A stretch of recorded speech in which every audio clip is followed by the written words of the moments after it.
Este é o Renault Rafale. A Renault diz que esse carro aqui é o híbrido mais sofisticado e eficiente do mundo. Também é um dos carros mais modernos, talvez o mais moderno da marca. E muita gente diz que esse carro aqui vai servir de inspiração visual para o próximo SUV nacional da Renault de porte médio que vai ser lançado no Brasil em 2025.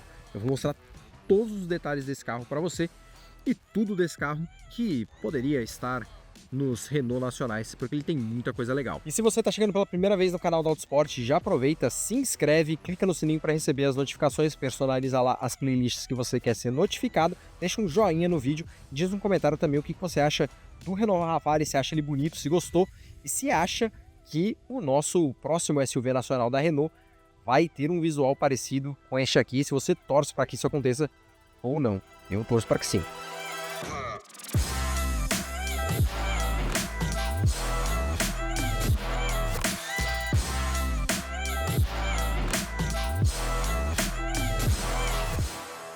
Como a gente pode ver, o Rafale é um SUV de porte médio, ele é um SUV coupé, né? Tem essa traseira aqui estilo coupé e ele é relativamente grande. A gente está falando de um carro aqui com mais de 4,70 de comprimento e com 2,74 de entre-eixos, ou seja, o porte dele é um pouco maior que o de um Honda CR-V, um Toyota RAV4, é um SUV médio do segmento D, né, que as montadoras chamam, e um SUV do tipo coupé. Essa versão que a gente está com ela aqui, é a versão estilizada pela Alpine, né, que é a divisão esportiva da Renault, e ela custa cerca de 50 mil euros, que dá conversão aí para o nosso tão surrado real, né? A gente está falando aí de mais de 300 mil reais. O Rafale é um híbrido pleno, a gente está falando de uma motorização com um motor a combustão 1.2 turbo com injeção direta de combustível, já vou mostrar mais para vocês desse motor, e a potência combinada é de 200 cavalos. A Renault não fala em nenhum torque combinado, mas o torque máximo, tanto do motor a combustão quanto do motor elétrico, é de 20,9 kgfm. Aqui na frente, a gente está vendo a nova identidade visual da Renault. Essa grade, né, estilo trapézio aqui, chega a lembrar a grade do Kardian, mas ela tem esse efeito cascata um pouco mais bem trabalhado aqui no Rafale. É uma grade do tipo convexo, né? Ela faz assim e ela tem aqui atrás, né, das divisórias estilo cascata, esse fundo azul que é para dar essa estilização aqui de carro híbrido. Os faróis são LEDs do tipo Matrix, com projetores, a gente está vendo aqui. Eu achei bem bonito esse conjunto. E as luzes de neblina ficam nesse bumerangue recortado no para-choque. Rodas de liga leve aro 20 com acabamento diamantado e escurecido. Lanternas traseiras também de LED com essa forma de flecha aqui, né? Esse formato também com um bumerangue aqui na parte lateral. Todo o carro, né, tem um estilo bem recortado com vários vincos, né, para deixar o visual bem robusto e musculoso. Mas, surpresa, olha só, a luz de ré fica aqui no para-choque, igual um Hyundai HB20, tá aí um vacilo do Renault Rafale. O porta-malas tem 535 litros de volume e a abertura é por aqui, ela é elétrica e fica escondida ali no nicho de placa, não dá para ver de primeira. A gente tá vendo aqui que o espaço do bagageiro é bem generoso, ele é todo forrado e como ele é um híbrido paralelo, não é um híbrido pleno, você não precisa ter carregador, nada disso. Aqui embaixo fica o step, isso é raro de ter num carro europeu, mas ele tem um step do tipo temporário. A abertura, como vocês vão ver, também ó, é pelo botãozinho elétrico.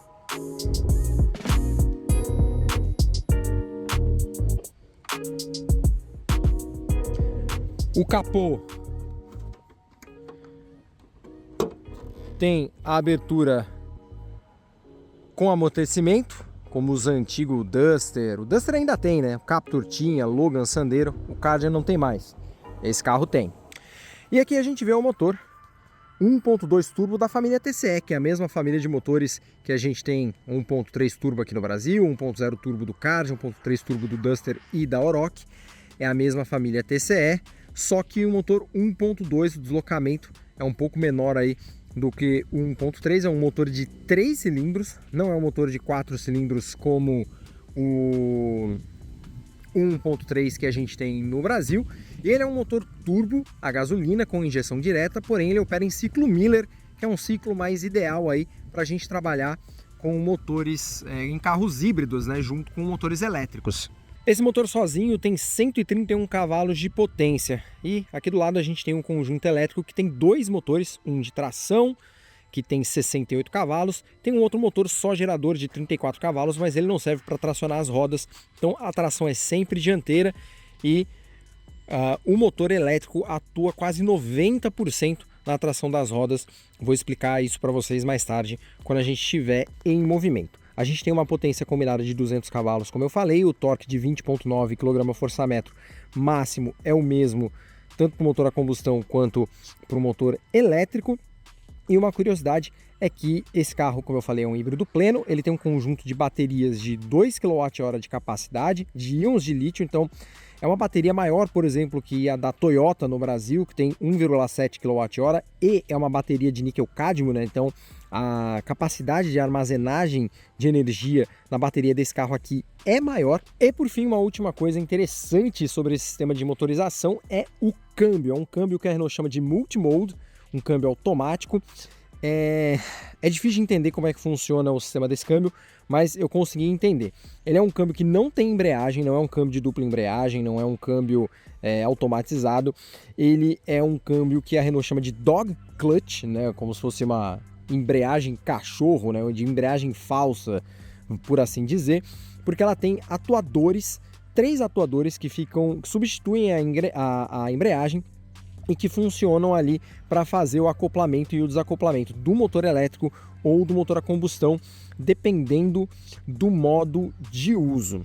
E aí o que a gente tem? A gente tem 4 marchas desse câmbio que ficam acopladas ao motor a combustão e outras 2 marchas que ficam acopladas ao motor elétrico.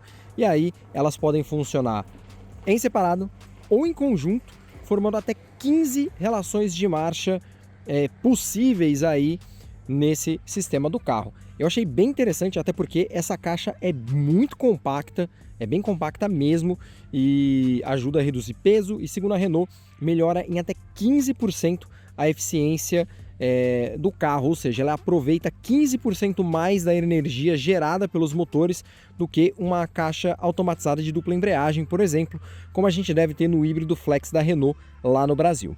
Quando a gente destrava o Rafale, aqui o retrovisor projeta uma luz com o logotipo da Renault, mas a gente não vai conseguir ver porque está de dia. Aqui dentro tem uma iluminação bem interessante de boas-vindas, olha só, os gráficos aqui do quadro de instrumentos digital e da central multimídia, que são bem grandes. É um sistema muito parecido, é um cockpit muito parecido com o que a gente tem no Renault Megane E-Tech no Brasil, mas com algumas diferenças importantes. Já vamos falar mais sobre isso. A gente tem uma iluminação aqui que está azul por causa do modo de condução Eco, e as costuras elas são todas em vermelho, azul e branco, numa menção à bandeira da França. A gente tem aqui um porta-objetos forrado, o que é muito bom para guardar objetos. E aqui a gente tem esse logotipo da Alpine no encosto lombar e ele é luminoso também. É que a gente não está conseguindo ver direito porque está de dia, mas tem luz saindo daqui.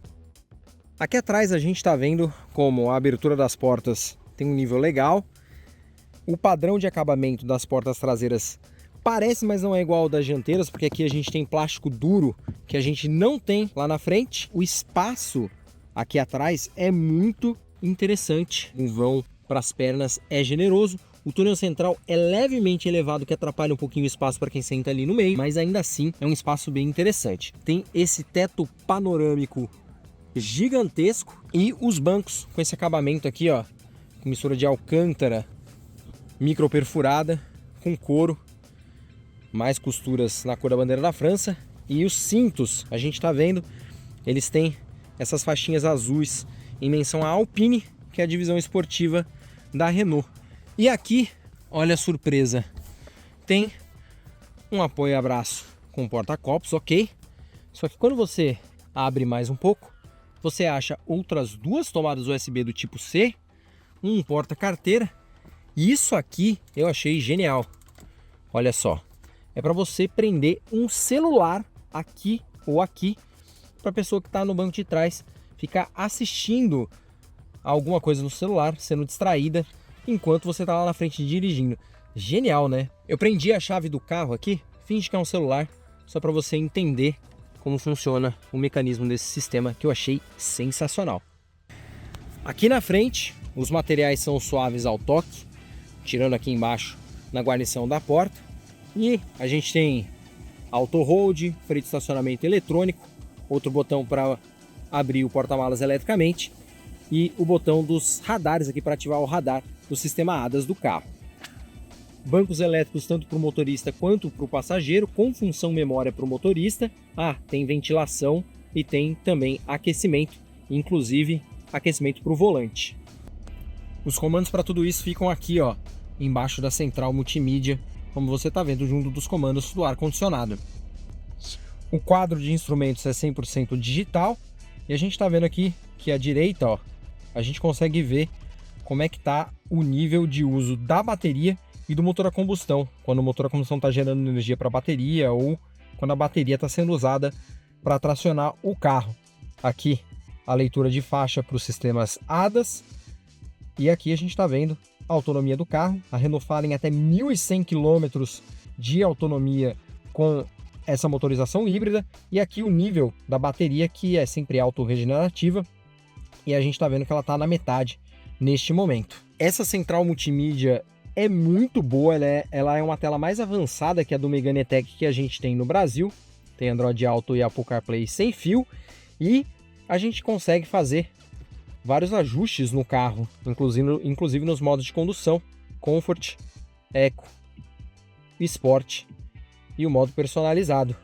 Muda a cor também aqui do quadro de instrumentos e você pode configurar esses modos aqui pelo volante também. Aliás, o volante é exatamente o mesmo do Megane E-Tech. Ele tem head-up display, olha aqui no para-brisa, e a manopla de câmbio é igual dos carros da Mercedes, ela fica aqui na coluna de direção e é facinho de confundir com o limpador de para-brisa, infelizmente. E aqui, o que é isso? Não é uma manopla de câmbio, é só uma alça para você puxar e acessar um porta-objetos extra dentro do console central, além do porta-copos, com outras duas tomadas USB e aqui um carregador de celular por indução. Sistema de som Harman Kardon e aqui em cima o nosso teto panorâmico, que pode aumentar ou diminuir a opacidade, fazendo a configuração neste botão que você está vendo. Apertei uma vez, olha só, ele torna a metade da frente opaca. Apertei outra vez, ele completa o trabalho. Essa central multimídia aqui é o sonho de todo carro da Renault que deveria ter no Brasil, né? No Brasil, a central é muito inferior à que a gente tem no Rafale, e isso inclui o conjunto de câmeras, né? Porque no Kardian, por exemplo, as câmeras têm uma resolução bem limitada, e aqui a gente está falando de uma resolução excelente, ó. Tanto da câmera traseira, que é a que a gente está agora, quanto a visão em 360 graus superior, quanto a própria visão exterior, né, em 360 graus do veículo. E eu consigo ter uma câmera para olhar para frente também com a mesma qualidade de resolução. Então estamos no nosso test drive aqui com o Renault Rafale. A gente está fazendo um trajeto de cerca de uns 60 km ida e de volta aqui perto de Paris. Vamos pegar uma estradinha chamada Estrada das 17 Curvas, mais sinuosa, para a gente sentir mais a dinâmica do carro e principalmente a direção dele, que é uma direção muito parecida com a do Megane E-Tech, né? Ela é bem multiplicada, então, ou seja, você gira muito pouco de batente a batente para conseguir virar o carro. Isso deixa a dinâmica mais esportiva, deixa o carro mais gostoso de dirigir. Eu gosto dessa solução. Neste momento eu estou ouvindo o motor a combustão ativado, mas ele está gerando energia para a bateria do carro. 90% de tempo da aceleração acontece só pelo motor elétrico. Então muitas vezes em que o motor a combustão está ligado, ele está ligado para gerar energia para o motor elétrico. Por isso que a Renault fala que esse sistema de motorização híbrida é tão sofisticado, como eu expliquei lá para vocês. A gente tem aqui 4 estágios de acoplamento do câmbio. Então tem o modo EV, que é só o motor elétrico trabalhando, tem o modo híbrido, que é os dois motores trabalhando junto, e aí a gente tem a potência combinada de 200 cavalos, a gente tem o modo em que o motor a combustão está tracionando as rodas, e a gente tem o modo em que o motor a combustão está funcionando como gerador para a bateria, que é o modo que a gente está agora. Você consegue acompanhar essas informações ou pela central multimídia, já mostrei para vocês, ou pelo quadro de instrumentos. E uma coisa interessante é que em todo momento que você está rodando até 30 km por hora, é sempre o motor elétrico que vai estar tracionando as rodas, sempre e invariavelmente. Entre 30 e 80 km por hora, ele entra no modo híbrido, com uma atuação conjunta ali do motor a combustão com o motor elétrico. A partir de 80 km por hora, aí vai depender da carga de bateria. Se ele tiver com uma carga alta de bateria, ele volta para o modo elétrico na segunda marcha dedicada para o motor elétrico. Ou se ele não tiver tanta bateria assim, ele mantém no modo híbrido. Enfim, ele vai sempre ali um compromisso, o melhor compromisso possível, né, entre motor elétrico e motor a combustão, para usar o motor elétrico para tracionar as rodas durante 90% do tempo, para daí você ter uma autonomia de 1.100 km, que é a autonomia prometida pela Renault para esse carro. Mas o carro é muito silencioso, muito gostoso de dirigir. Daqui a pouquinho a gente vai ver como ele se comporta aí na dinâmica de curvas. Bom, e esse carro também tem aqui um pacote ADAS completo, né? Então ele tem assistente de faixa, eu tô sentindo o volante tremer aqui para ele manter do lado direito da faixa. Tem o controle de cruzeiro adaptativo, frenagem autônoma emergencial, alerta de ponto cego, que é bem importante. Mas o que eu queria mostrar para vocês mais é isso aqui, ó. Eu tô fazendo uma curva aqui de mais de 90 graus e olha como eu não preciso virar o volante. É um negócio realmente impressionante. Essa direção elétrica desses carros, dessa plataforma da Renault, né, a CMF-C, e o Megane E-Tech tem esse sistema de direção. Mas eu tava falando do alerta de ponto cego, porque que é importante. Ele fica ali no retrovisor, é aquele retrovisor que tem um espelho duplo, né? A primeira imagem é normal e no cantinho ele tem uma imagem ali amplificada. E é um sistema útil porque a visibilidade traseira desse carro é bem ruim. Eu acho que a pior coisa aqui desse carro que eu senti dirigindo é a visibilidade traseira, porque o vidro traseiro ele é bem inclinado, então fica um campo de visão curtinho, e a coluna C é enorme, então o ponto cego do carro é bem complicado. Acho que é o item que eu menos gostei do Rafale. Outra coisa interessante desse carro é que ele tem essas aletas aqui no volante, que não são para troca de marcha, elas são para você mudar o nível de regeneração de energia, né? Então são 4 níveis. Eu tô no menor nível agora, né? Que na verdade não tem regeneração nenhuma.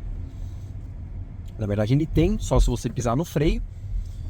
E conforme você avança, o freio regenerativo fica mais responsivo, né? Então você depende menos do pedal do freio e mais da própria frenagem regenerativa do motor elétrico. E só que uma boa notícia é que mesmo o nível mais alto, que é o 4º nível, não é um nível tão intrusivo. Então você não chega a ter um modo one pedal nesse carro aqui para ter aquela frenagem abrupta proporcionada aqui pelo freio regenerativo. Eu prefiro assim, porque eu não gosto desse modo one pedal, não sei usar. Enfim, não sei se é o seu caso que está nos assistindo, mas de qualquer forma eu achei bem suave o funcionamento do freio regenerativo do Renault Rafale. Mas a dinâmica desse carro é bem interessante, apesar de ele ser um SUV grandalhão, ele tem um ótimo nível de inclinação ali nas curvas, um nível de estabilidade muito bom. Muito legal. Quem dera a gente tivesse um produto desta qualidade da Renault no Brasil. Quem sabe aquele SUV novo que vai ser lançado em 2025. Se ele for um pouquinho como este aqui, a gente vai estar bem servido. No fim, o Renault Rafale pesa mais de 1.650 kg e tem um consumo de mais de 21 km por litro no ciclo oficial europeu, o WLTP. Por isso que a Renault fala que ele é o híbrido mais sofisticado e talvez até eficiente no mundo. Afinal, mais de 90% do tempo é o motor elétrico que está tracionando as rodas e ele não precisa ser plug-in, ter recarga externa para ter esses números de consumo. E aí, acha que esse SUV faria sucesso no Brasil contra os híbridos plug-ins chineses? Acha que ajudaria a Renault aqui no mercado brasileiro? Diz nos comentários que eu quero saber muito o que você pensa sobre o Renault Rafale. Um abraço e até a próxima.